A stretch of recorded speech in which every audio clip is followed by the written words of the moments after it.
त्यावेळी मी नैतिकतेच्या आधारावर राजीनामा दिला होता.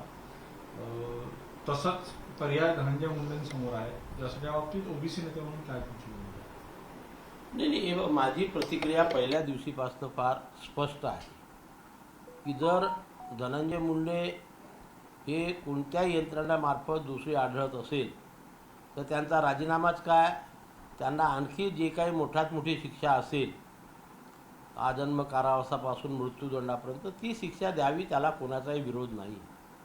परंतु कुठल्याही प्रकारचे दोष सिद्ध झाले नसताना एक राजकीय द्वेषापोटी किंवा इतर कुठल्या कारणामुळे कोणी पण त्यांच्यावरती आरोप करत असेल आणि त्यांचा राजीनामा मागत असेल, त्या मताशी मी सहमत नाही. यापूर्वीसुद्धा अनिल देशमुख असो, छगन भुजबळ साहेब असो, अनेक लोकांवरती आरोप करण्यात आले.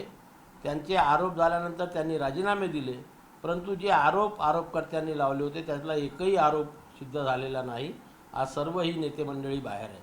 आणि म्हणून अशा प्रकारचं एखाद्या नेत्यांचं जनमत वाढत असेल, लोकप्रियता वाढत असेल, अशा नेत्यावरती असे आरोप लावून त्यांचं राजकीय जीवन उद्ध्वस्त करण्याच्या हेतूने जर त्यांची राजीनाम्याची मागणी होत असेल तर या मताशी मी सहमत नाही, त्याला माझं समर्थन नाही.